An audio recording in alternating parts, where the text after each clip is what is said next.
Hello दोस्तों। तो आज का जो हमारा क्वेश्चन का पेपर है वो है हिंदी और इंग्लिश। आज हम हिंदी और इंग्लिश के फाउंडेशन कोर्स फर्स्ट पेपर को सॉल्व करेंगे, जो कि दोस्तों आपको चाहे वो आप बीएससी में हो, बीकॉम हो, बीबीए हो या फिर बीसीए हो, ठीक है ना, सभी के लिए दोस्तों ये क्वेश्चन पेपर पढ़ना है। क्योंकि दोस्तों प्रत्येक साल के क्वेश्चन के पेपर में से आपको लगभग तीन तीन से लेकर 10 तक के जितने भी क्वेश्चन बनते हैं वो आपको पिछले पेपर से पूछे जाते हैं। इसलिए दोस्तों आपको ये सभी लोगों को पढ़ना है, चाहे वो बीएससी में हो, बीकॉम में हो, बीबीए में हो या फिर बीसीए में हो। तो चलिए हम बिना देरी के अपनी वीडियो को शुरू करते हैं और अपना क्वेश्चन पेपर हल करते हैं, ठीक है ना। तो सबसे पहले हम हिंदी वाले को देखेंगे, पार्ट ए, ठीक है ना। इसमें आपको कितने क्वेश्चन आएंगे दोस्तों? 50 क्वेश्चन आएंगे, ठीक है ना। 50 में से आपको 18 नंबर लाने पड़ते हैं, ठीक ना, यानी 18 आपको सही करना पड़ता है, ठीक है ना, तब जाकर पास होते हैं। तो यहाँ पर देखो दोस्तों, फर्स्ट जो क्वेश्चन रहेगा हमारा कि भवानी प्रसाद मिश्र किस धारा के कवि हैं। तो दोस्तों जो आपके जो भवानी प्रसाद है ना, वो दोस्तों छायावादी के हैं, ठीक, किसके हैं? छायावादी, ठीक है ना। तो ऑप्शन नंबर बी इसका राइट आंसर हो जाएगा, ठीक है ना।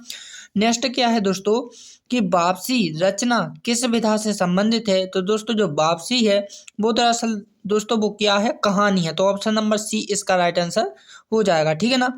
फिर दोस्तों तीसरा जो रहेगा कि भवानी प्रसाद मिश्र का जन्म कहाँ हुआ था। तो दोस्तों इनका जो जन्म हुआ था वो हुआ था होशंगाबाद में, ठीक है ना। कहाँ पर हुआ था? होशंगाबाद में, ठीक है ना। फिर अगला जो क्वेश्चन है दोस्तों कि गजाधर बाबू किस रचना का पात्र है। तो दोस्तों ये है सतपुड़ा के जंगल, सॉरी सतपुड़ा के जंगल नहीं, वापसी। ऑप्शन नंबर डी इसका राइट आंसर हो जाएगा, ठीक है ना। अगला जो क्वेश्चन रहेगा दोस्तों कि भवानी प्रसाद मिश्र का जन्म कहाँ हुआ था। तो कब हुआ था। तो दोस्तों इस क्वेश्चन को आप कमेंट करके बताना, क्योंकि इसका भी मुझे पता नहीं है, ठीक है ना। अगला क्वेश्चन देखते हैं, सॉरी जो भवानी प्रसाद मिश्र है ना, इनका 1913 में हुआ था, ठीक है ना, 29 मार्च 1913, ठीक है ना। पूरा क्या है? 29 मार्च 1913। तो ऑप्शन नंबर बी इसका राइट आंसर है, ठीक है ना। अगला छठा क्वेश्चन क्या है कि निम्नलिखित में से भवानी प्रसाद मिश्र की रचना है। तो दोस्तों गीत फरोश, बुनी हुई रस्सी, सतपुड़ा के जंगल, ये तीनों की तीनों दोस्तों किसकी हैं? भवानी प्रसाद मिश्र की हैं। तो इसका नंबर ऑप्शन डी इसका राइट आंसर हो जाएगा, ये सभी, ठीक है ना। फिर अगला जो क्वेश्चन रहेगा दोस्तों कि ऊषा प्रेमबंधा कित रचना है। तो दोस्तों वापसी है, मंत्र है, आंगन, पंछी, नमक का दरोगा। तो इसका राइट आंसर हो जाएगा ऑप्शन ए, वापसी, ठीक है ना। क्या है? ऑप्शन नंबर ए, वापसी, ठीक है ना। ये क्या है? एक कहानी है, ठीक है ना। फिर अगला जो क्वेश्चन रहेगा दोस्तों आठवां हमारा, वो क्या रहेगा, थोड़ा यहाँ पर कर लें, ठीक है ना। यहाँ पर रहेगा कि सतपुड़ा के जंगल किस प्रदेश में है। तो दोस्तों सभी जानते हैं कि मध्य प्रदेश में है। तो ऑप्शन नंबर बी इसका राइट आंसर हो जाएगा, ठीक है ना। अगला क्वेश्चन क्या रहेगा हमारा कि वापसी रचना में किसकी वापसी होती है। तो दोस्तों किसकी होती है? गजाधर बाबू की। कहाँ पर? घर पर, ठीक है ना। अगला क्वेश्चन क्या है हमारा कि सतपुड़ा के जंगल कविता में नींद में कौन डूबा हुआ। तो दोस्तों जंगल, सांप, नदी या शेर। तो दोस्तों वो कौन डूबा हुआ है? जंगल, ठीक है ना, क्योंकि ये सतपुड़ा के जंगल है तो जंगल से ही रिलेटेड क्वेश्चन है, ठीक है ना। अगला क्वेश्चन क्या है कि वापसी रचना में चित्रण है बीमारी का, शादी का, पारिवारिक घटन का या पढ़ाई का। तो दोस्तों पारिवारिक घटन का, ठीक है ना, कि जो वापसी है इनके इसके मुख्य पात्र कौन थे? गजाधर बाबू, ठीक है ना। और वो किसके लिए थे? परिवार के लिए, जो कि दोस्तों कहाँ पर जॉब करते थे। आपको ये क्वेश्चन ऐसे भी आएगा कि गजाधर बाबू किस रेलवे, सॉरी कहाँ पर काम करते थे। तो रेलवे में, ठीक है ना, रेलवे में उन्होंने 35 साल काम किया था, ठीक है ना। वहां से जब लौट रहे थे तो वो किसके लिए लौट रहे थे? परिवार के लिए, ठीक है ना। इसलिए पारिवारिक घुटन इसका राइट आंसर हो जाएगा, ठीक है ना। नेक्स्ट क्वेश्चन क्या है कि गजाधर बाबू कहाँ नौकरी करते थे। तो देखो मैंने अभी हाल बताया था, वो रेलवे में करते थे, इसलिए रेलवे में, ठीक ना। ऑप्शन नंबर डी इसका राइट आंसर हो जाएगा, ठीक ना। अगला क्वेश्चन क्या रहेगा हमारा कि स्वामी विवेकानंद के गुरु कौन थे। तो दोस्तों स्वामी विवेकानंद जी के गुरु कौन थे? रामकृष्ण परमहंस, ठीक है ना। ये दोस्तों जो स्वामी विवेकानंद हैं, ठीक है ना, जो गुरु मिले थे वो कब मिले थे? 1881 में, सॉरी 1881 में मिले थे, ठीक है ना। और दोस्तों 1886 में इनकी मृत्यु हो गई थी, ठीक है ना। फिर जो राष्ट्रीय युवा दिवस है वो 12 जनवरी को मनाया जाता है, ठीक है ना।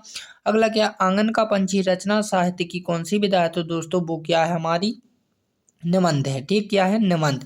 अगला क्वेश्चन देखते हैं दोस्तों तो अगला जो क्वेश्चन हमारा रहेगा, ये वेरी इंपॉर्टेंट क्वेश्चन है, ठीक ना, ये वाला, कि स्वामी विवेकानंद ने शिकागो व्याख्यान कब दिया था? तो दोस्तों वो दिया था 11 सितंबर 1893। दरअसल दोस्तों यदि दूसरी की बात की जाए तो वो 27 दिसंबर, ठीक है ना, कब? 11 से लेकर 27 सितंबर तक 1893 में दिया था, ठीक ना, जिसमें दोस्तों 3 साल तक वो अमेरिका में रुके। और दोस्तों 1896 में वो कहाँ पर लौटे हैं? भारत को, ठीक है ना। 3 साल वो अमेरिका में रहे, ठीक ना, शिकागो में। उसके बाद दोस्तों 1900 कितने में, सॉरी 1896 में वो कहाँ पर लौटे? भारत में, ठीक है ना। फिर 1897 में दोस्तों उनने किसकी स्थापना की थी? उनके स्वामी, ठीक ना, जो उनके स्वामी थे ना, गुरु थे रामकृष्ण परमहंस, उनकी मिशन की स्थापना की थी, ठीक ना, तो याद रखना इतना। आंगन का पंछी रचना के रचयिता हैं, तो दोस्तों आंगन का जो पंछी है वो विद्यानिवास मिश्र ने लिखा है, तो ऑप्शन नंबर ए इसका राइट आंसर हो जाएगा, ठीक है ना। अगला क्या है कि स्वामी विवेकानंद ने विश्व धर्म संसद में कहा भाषण दिया था? शिकागो में, तो ऑप्शन नंबर ए इसका राइट आंसर हो जाएगा, ठीक है ना। अगले क्वेश्चन देखते हैं दोस्तों कि विद्यानिवास मिश्र माने जाते हैं इतिहासकार, जीवनकार, ललित निबंधकार, रेखा चित्र। तो दोस्तों वो कौन माने जाते हैं? ललित निबंधकार, ठीक ना, क्योंकि इनने आंगन का पंछी की रचना की है, ठीक ना। तो दोस्तों यहाँ पर देखो, विवेकानंद द्वारा स्थापित मठ का नाम है गोरखपुर मठ, बैरूल मठ, हरिद्वार मठ, या इनमें से कोई नहीं। तो देखो दोस्तों मैंने अभी हाल बताया था कि 1897 में उन्होंने किन किन की स्थापना की थी? एक तो रामकृष्ण परमहंस की स्थापना की थी, और साथ ही साथ दोस्तों उनने किसकी? बैरूल और एक विद्यालय की भी स्थापना की थी, ठीक ना। तो इसलिए ऑप्शन बी इसका राइट आंसर हो जाएगा, ठीक ना। यदि सन दिया जाए तो आपको 1897 में डाल देना है, ठीक ना। अगला क्वेश्चन क्या है कि आंगन का पंछी रचना कौन सी भाषा में लिखी गई है? तो दोस्तों वो हिंदी में लिखी गई, तो ऑप्शन नंबर डी इसका राइट आंसर हो जाएगा, ठीक ना। आंगन में कौन सा पौधा उगाया जाता है? तो दोस्तों सभी जानते हैं कि आंगन में तुलसी का पौधा उगाया जाता है, ठीक ना। अब हम 22 हो गया, हमारे 23वां क्वेश्चन क्या बोलता है कि महात्मा गांधी का पूरा नाम क्या है? अब ऐसा कोई भी व्यक्ति नहीं होगा दोस्तों कि जो इनका नाम ना जानता हो, ठीक ना। तो मोहनदास करमचंद गांधी, मोहन उनका नाम है, करमचंद उनकी क्या है? पिताजी का नाम है, ठीक है ना। यदि इनका जन्म पूछा जाए तो 2 अक्टूबर 1869 में, ठीक है ना। तो यहाँ पर दोस्तों जन्म भी आया है कि महात्मा गांधी का जन्म कब हुआ? तो 2 अक्टूबर 1869 में। यदि इनकी हमारे सॉरी एक मिनट, यहाँ पर अगला क्वेश्चन क्या रहा हमारा, इनमें से हिंदू धर्म का पुरुषार्थ है? तो धर्म, अर्थ, काम, ये सभी। तो ऑप्शन नंबर डी इसका राइट आंसर हो जाएगा, ठीक है ना। अगले क्वेश्चन देखते हैं हम अपना कि महात्मा गांधी के राजनीतिक गुरु थे, तो कौन थे दोस्तों? वो थे आपके गोपाल कृष्ण गोखले, ठीक है ना। त्रिपिटक किस धर्म से संबंधित है? तो दोस्तों वो है ऑप्शन नंबर सी बुद्ध धर्म से, ठीक है ना। सत्य के साथ मेरे प्रयोग पुस्तक के रचनाकार हैं, तो दोस्तों वो कौन हैंगे? महात्मा गांधी, ठीक ना। इनकी है कि सत्य पर मेरे प्रयोग, ठीक ना। फिर क्या है कि स्वामी विवेकानंद का देह क्या है? उठो जागो और पढ़ो, उठो जागो और लड़ो, उठो जागो और पूजा करो, उठो जागो और लक्ष्य प्राप्त करो। तो दोस्तों ऑप्शन नंबर डी इसका राइट आंसर हो जाएगा कि स्वामी विवेकानंद जी सदैव बोलते थे कि उठो जागो और लक्ष्य को प्राप्त करो, ठीक है ना। तो हमारे कितने हो गए दोस्तों? 29 हो गए हैं। अब हम अगले को और देखते हैं, तो हमारे अगला क्या है? 30वां, ठीक है ना। तो 30वें में क्या दिया है कि गांधी जी के पिता जी द्वारा कौन सी क्रय की पुस्तक पर उनकी दृष्टि का बचपन में पड़ी थी? तो गीता पर, श्रवण पितृ भक्ति नाटक पर, रामायण पर, या श्रीमद् भागवत पुराण पर। तो दोस्तों इसका जो राइट आंसर होगा वो होगा ऑप्शन नंबर बी सी श्रवण, ऑप्शन बी होगा इसका श्रवण पितृ भक्ति नाटक पर, ठीक है ना, जो उनके पिताजी ने उन्हें दी थी, ठीक है ना। अगला क्वेश्चन क्या है कि महात्मा गांधी का जन्म स्थल कहाँ है? पूरकबंद, अहमदाबाद, गांधीनगर, या सूरत में। तो दोस्तों उनका देखो यहाँ पर देखो गांधीनगर भी हो सकता है और पूरक बंदर भी हो सकता है, लेकिन दोस्तों आपको क्या बताना है? बिल्कुल डायरेक्ट बताना है कि उनका जन्म जो हुआ है वो पोरबंदर में हुआ है, ठीक ना। यदि ये ना आए दोस्तों तो आप गांधीनगर भी लगा सकते हैं, ठीक ना। अगला क्वेश्चन क्या है कि हिंदू नाम का उद्गम किस नदी से माना जाता है? तो दोस्तों जो गंगा नदी, या यमुना नदी, या सिंध, या ब्रह्मपुत्र। तो दोस्तों अक्सर ये जीके में ज्यादा पूछा जाता है ये क्वेश्चन कि हिंदू नाम का जो उद्गम है वो सिंध नदी से माना जाता है, ठीक ना। तो ये जीके की जो कंपटीशन एग्जाम की तैयारी कर रहा हूँ उनके लिए भी इंपॉर्टेंट क्वेश्चन बन रहे हैं ये, ठीक है ना, क्योंकि सभी इंपॉर्टेंट है। तो दोस्तों यहाँ पर जो 33वां क्वेश्चन है ये इसी साल आने पर, जो आपको 19 मार्च को पेपर है ना, इसी साल आने की संभावना है, ठीक है ना। तो इसमें क्या दिया है कि विश्व का सबसे पुराना धर्म है हिंदू धर्म, जैन धर्म, इस्लाम या पारसी। तो सभी जानते हैं दोस्तों सनातन धर्म है जो कि हिंदू में है, ठीक ना। तो ऑप्शन नंबर ए इसका राइट आंसर होना चाहिए, ठीक ना।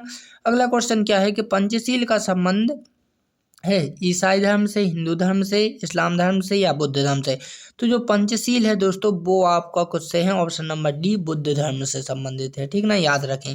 अगला क्वेश्चन क्या है कि इस्लाम धर्म का महत्वपूर्ण स्तंभ है तो नमाज, रोजा, हज या ये सभी। तो दोस्तों देखो जो इस्लाम धर्म होता है उसमें नमाज, रोजा और हज ये सभी के सभी महत्वपूर्ण स्तंभ माने जाते हैं, ठीक ना। तो ऑप्शन नंबर डी इसका राइट आंसर हो जाएगा ये सभी। अगला क्वेश्चन क्या है सत्य, अहिंसा, अपर्य और ब्रह्मचार्य ये किस धर्म के महत्व हैं। तो दोस्तों ये जो है बुद्ध धर्म की, क्योंकि दोस्तों ये सभी के सभी जो होते हैं वो बुद्ध धर्म में होते हैं, ठीक है ना। बुद्ध अधिकतम बुद्ध में होते, देखो हिंदू में भी होते हैं लेकिन बुद्ध में भी होते हैं, बुद्ध में सर्वाधिक होते हैं, ठीक है ना। तो ऑप्शन नंबर डी इसका लगा दीजिएगा, क्योंकि दोस्तों मैं अपने मन से बता रहा हूँ ये क्वेश्चन, क्योंकि इसका मुझे भी नहीं पता, लेकिन दोस्तों आप क्वेश्चन के हिसाब से लगा सकते हैं, ठीक ना। या तो बुद्ध लगा सकते हैं या हिंदू धर्म, लेकिन इनमें से कोई एक सा होगा, मेरे हिसाब से दोस्तों ऑप्शन नंबर डी होना चाहिए, ठीक ना। इसे आप मुझे कमेंट करके बताना है, ठीक ना। चलिए हम अगले क्वेश्चन को देख लेते हैं, जो हमें आते हैं हम वो बता देते हैं आपको कि रचना के आधार पर वाक्य के भेद होते हैं। तो दोस्तों रचना के आधार पर वाक्य 4 प्रकार के होते हैं। कितने प्रकार के, सॉरी रचना के आधार पर 3 प्रकार के होते हैं, ठीक है ना। अगला क्वेश्चन क्या है कि अर्थ के अनुसार वाक्य भेद का उदाहरण है प्रश्नवाचक, विधिवाचक या विस्मयवाचक या ये सभी। तो दोस्तों अर्थ के अनुसार जो वाक्य भेद का उदाहरण है वो है विस्मयवाचक, ठीक है ना। ऑप्शन फिर 39वां क्या है कि वाक्य के घटक हैं। तो दोस्तों वाक्य के घटक होते हैं हमारे उद्देश्य और विधि। तो ऑप्शन नंबर सी इसका राइट आंसर हो जाएगा, ठीक है ना। अगला क्वेश्चन देखते हैं कि जनता का जनता के लिए जनता द्वारा शासन कहलाता है लोकतंत्र, राजतंत्र, अधिनायक तंत्र या परतंत्र। तो सब जानते हैं कि ये लोकतंत्र बनाया जाता है, ठीक है ना।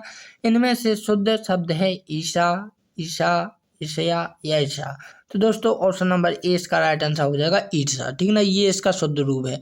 अगला क्वेश्चन क्या है कि अनुवाद का शब्दार्थिक अर्थ है किसी के कहने से पहले कहना, किसी के कहने के बाद कहना, वाक्य की पुनरावृत्ति या कथोपन। तो ये क्वेश्चन भी मेरी समझ से बाहर है, तो आप कमेंट के रूप में बताना है इसे, ठीक ना, आप घर पर के लिए। तो अगला क्वेश्चन देखते हैं हम कि अनुवाद के लिए अंग्रेजी का उपयुक्त शब्द है। तो दोस्तों वो है ट्रांसलेशन, ठीक ना। तो ऑप्शन नंबर ए इसका राइट आंसर हो जाएगा, ठीक ना। अगले क्वेश्चन देखते हैं हमारे कितने हो गए हैं 43, ठीक है ना।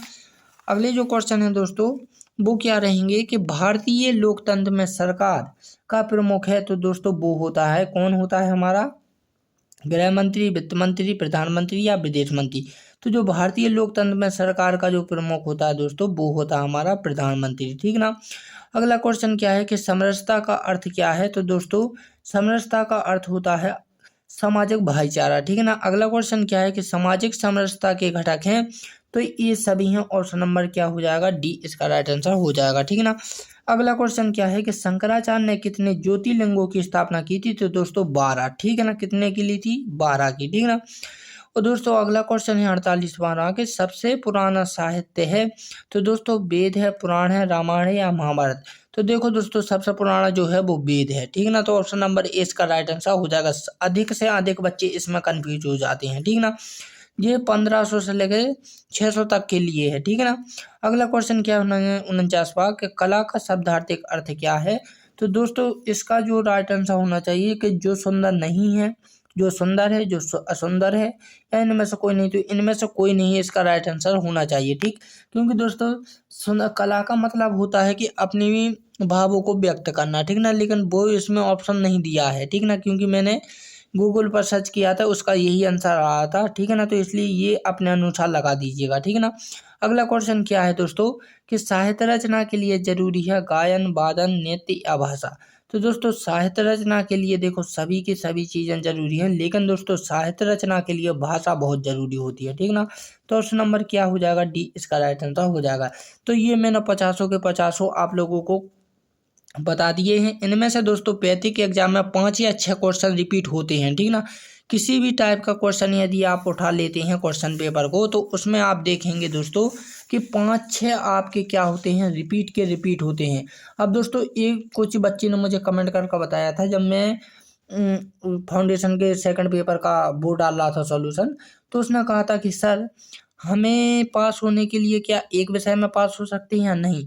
तो दोस्तों मैं आपको बता दूं, देखो हमें इंग्लिश में, ठीक ना, जो हिंदी है उसमें 50 आएंगे और इंग्लिश में 50 आएंगे।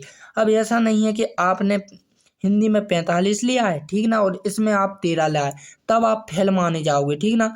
क्योंकि दोस्तों हमें इसमें भी 18 नंबर चाहिए इंग्लिश में, ठीक ना, पास होने के लिए, और इसमें भी आपको 18 नंबर चाहिए होंगे ही, ठीक ना। यदि आपके दोनों में 18-18 नंबर हैं तभी आप पास माने जाओगे, अन्यथा नहीं माने जाओगे, ठीक ना। तो याद रखें इतनी चीज, ठीक ना। अगला जो हमारा पार्ट भी रहेगा इंग्लिश का, ठीक ना। तो इंग्लिश का जो फर्स्ट क्वेश्चन है दोस्तों, तो ये सभी के सभी जो दूसरा वाला पार्ट है वो मैं अगली वीडियो में लेकर आऊँगा। तो दोस्तों आप इस यूट्यूब चैनल के साथ जुड़ जाइए ताकि मैं आप लोगों के साथ सभी की सभी जानकारी या सभी क्वेश्चनों को सॉल्यूशन कर कर डाल सकूं।